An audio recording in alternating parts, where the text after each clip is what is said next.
Hello friends, ನಾನು ನಿಮ್ಮ ರೇಖಾ. ಇವತ್ತಿನ ವಿಡಿಯೋದಲ್ಲಿ ಶಾವಿಗೆ ಉಪ್ಪಿಟ್ಟು ಹೇಗೆ ಮಾಡೋದು ಅಂತ ಹೇಳ್ಕೊಡ್ತಾ ಇದ್ದೀನಿ. ರೇಖಾ ಮನೆ ಅಡುಗೆ ಚಾನಲ್ಗೆ ಸ್ವಾಗತ. ಎಷ್ಟು ಉದುದ್ರಾಗಿ ತುಂಬ ಈಸಿಯಾಗಿ ಮಾಡ್ಕೊಬಿಡ್ಬೋದು. ಒಂದು ಕಾಲು ಗಂಟೆಲೆಲ್ಲ ಆಗಿಬಿಡುತ್ತೆ. ಫಸ್ಟಿಗೆ ಬೇಕಾದ್ರೆ ಇದನ್ನು ನೀವು ಬಸ್ತಿ ಕೂಡ ಮಾಡ್ಬೋದು, ಬೇಕಾದ್ರೆ ಹುರಿದ್ಬಿಟ್ಟು ಹಾಗೇನೂ ಮಾಡ್ಬೋದು. ಅದನ್ನು ಯಾವ ಥರ ಅಂತ ನಾನು ಈ ವಿಡಿಯೋದಲ್ಲಿ ತೋರಿಸ್ಕೊಡ್ತೀನಿ ಮುಂದೆ. ನೋಡಿ ಎಷ್ಟು ಚೆನ್ನಾಗಿದೆ ಬಂದಿದೆ. ನೋಡಿ ಈ ಬ್ಯಾಂಬಿನ ಶಾವಿಗೆ ತೊಗೊಂಡಿದ್ದೀನಿ.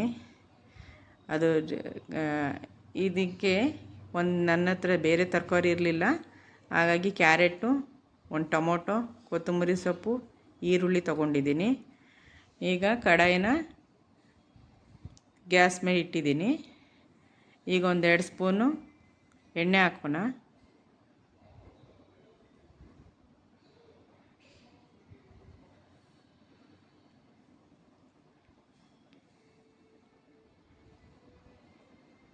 ಈಗ ಶಾವಿಗೆನ ಸ್ವಲ್ಪ ಲೋ ಫ್ಲೇಮಲ್ಲೇ ಫ್ರೈ ಮಾಡಿ. ಈ ಥರ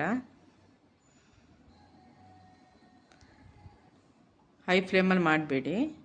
ನೋಡಿ ಈ ಹದದಲ್ಲಿದ್ದರೆ ಸಾಕು. ನಾನೊಂದು ಪಾತ್ರೆಯಲ್ಲಿ 1 ಲೀಟ್ರಷ್ಟು ನೀರು ಕಾಯಕ್ಕಿಟ್ಟಿದ್ದೀನಿ. ಈಗ ಮತ್ತೆ ಬಸ್ಕೊಂಡು ಒಗ್ಗರಣೆ ಮಾಡೋಣ. ಮೊದಲಿಗೆ 1-2 ಟೀ ಸ್ಪೂನು ಸಾಸಿವೆ ಹಾಕ್ತಾಯಿದ್ದೀನಿ.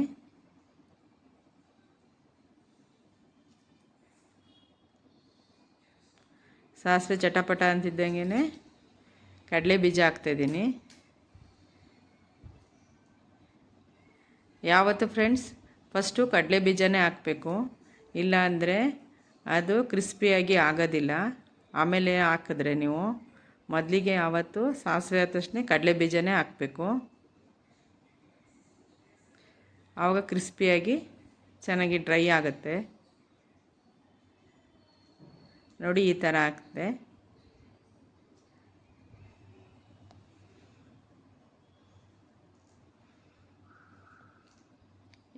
ಈಗ ಸ್ವಲ್ಪ ಫ್ರೈ ಮಾಡೋಣ ಲೋ ಫ್ಲೇಮಲ್ಲಿ. ಅದು ಕಡಲೆ ಬೀಜ ಕ್ರಿಸ್ಪಿ ಆಗೋಲ್ಲ ಹೈ ಫ್ಲೇಮಲ್ಲೆಲ್ಲ ಮಾಡಿದ್ರೆ, ಹಾಗಾಗಿ ಲೋ ಫ್ಲೇಮಲ್ಲೇ ಸ್ವಲ್ಪ ಫ್ರೈ ಮಾಡೋಣ. ಈಗ ಫ್ರೈ ಆದಮೇಲೆ ಈಗ ನೆಕ್ಸ್ಟು ಈರುಳ್ಳಿ ಹಾಕೋಣ. ಒಂದು ಮೀಡಿಯಮ್ ಸೈಜಿಂದು 2 ಈರುಳ್ಳಿ ಕಟ್ ಮಾಡಿ ಇಟ್ಕೊಂಡಿದ್ದೆ ನಾನು. ಈರುಳ್ಳಿ, ಕರ್ಬೇವಿನ ಸೊಪ್ಪು, ನಾನಿಲ್ಲಿ ಒಣಮೆಣ್ಸಿಕಾಯಿ ಯೂಸ್ ಮಾಡ್ತಾಯಿದ್ದೀನಿ. ನೀವು ಬೇಕಾದ್ರೆ ಹಸಿಮೆಣ್ಸಿಕಾಯಿನಾದ್ರು ಯೂಸ್ ಮಾಡ್ಬೋದು, ಒಣಮೆಣ್ಸಿಕಾಯಿನಾದ್ರು ಯೂಸ್ ಮಾಡ್ಬೋದು. ಫಸ್ಟ್ ಇದನ್ನು ಚೆನ್ನಾಗಿ ಫ್ರೈ ಮಾಡಬೇಕು.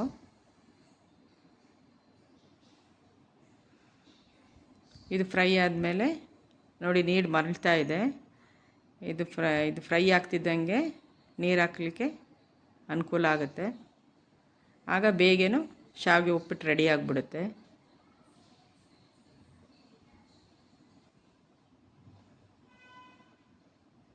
ನೋಡಿ ಈಗ ಕ್ಯಾರೆಟು, ಟೊಮೊಟೊ ಹಾಕ್ತಾಯಿದ್ದೀನಿ. ರುಚಿಗೆ ತಕ್ಕಷ್ಟು ಉಪ್ಪು ಹಾಕ್ತಾಯಿದ್ದೀನಿ. ಉಪ್ಪು ಹಾಕಿದ್ರೆ ಬೇಗ ಈ ಇಂಗ್ರೀಡಿಯೆಂಟ್ಸ್ ಎಲ್ಲ ಸ್ಮ್ಯಾಶ್ ಆಗುತ್ತೆ, ಮತ್ತು ಉಪ್ಪನ್ನು ಚೆನ್ನಾಗಿ ಎಳ್ಕೊಳಕ್ಕೆ ಅನುಕೂಲ ಆಗುತ್ತೆ. ನೋಡಿ ಹಾಕ್ತಾಯಿದ್ದೀನಿ.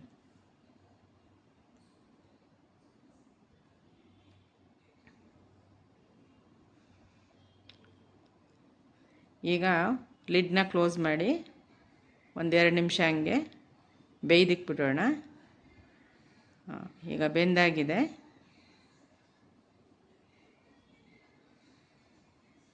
ನೋಡಿ ಈಗ ಬೆಂದಾಗಿದೆ. ಈಗ ನೀರು ರೆಡಿಯಾಗಿದೆ. ನೀರು ಹಾಕೋಣ.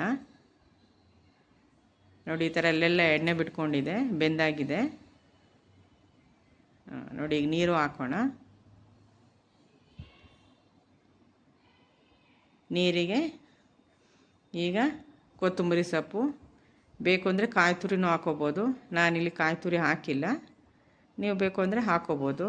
ಇನ್ನೂ ಬೇಕಾದರೆ ತರಕಾರಿಗಳು, ಬೀನ್ಸು, ಕ್ಯಾರೆಟು, ಇನ್ನು ಕ್ಯಾಪ್ಸಿಕಮ್ ಎಲ್ಲ ಇನ್ನೂ ತುಂಬ ಹಾಕ್ಕೋಬೋದು. ನಾನಿಲ್ಲಿ ಕ್ಯಾರೆಟ್ ಮಾತ್ರ ಇತ್ತು, ಅದಕ್ಕೆ ಅದು ಮಾತ್ರ ಹಾಕ್ಕೊಂಡಿದ್ದೀನಿ. ಒಂದು ಸಲ ಈ ಥರ ತಿರುಗಿ ಕೊಡಿ. ಇದು ನೀರು ಮಳ್ಳಕ್ಕೆ ಶುರುವಾಗುತ್ತೀಗ. ಈಗ ಶಾವಿಗೆನ ಹಾಕಬೇಕು. ನೋಡಿ ಮಳ್ತಾ ಇದೆ. ಅರ್ಧ ಕೆ ಜಿ ಶಾವಿಗೆಗೆ 1 ಲೀಟ್ರ್ ನೀರು ಹಾಕಿದ್ರೆ ಸರಿಯಾಗುತ್ತೆ. ಬೇಕು ಅಂದರೆ ನೀವು ಬಸ್ತಿ ಕೂಡ ಮಾಡ್ಬೋದು. ನೋಡಿ ಈ ಥರ ರೆಡಿ ಆಗುತ್ತೆ ಶಾವಿಗೆ ಉಪ್ಪಿಟ್ಟು. ನೋಡಿ ಎಷ್ಟು ಉದ್ದುದ್ರಾಗಿ ಎಷ್ಟು ಟೇಸ್ಟಿಯಾಗಿ ಬಂದಿದೆ.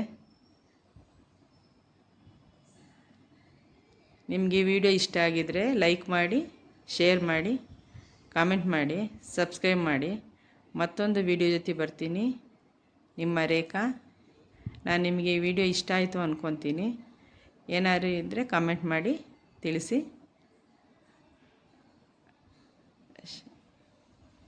ಬಾಯ್ ಬಾಯ್.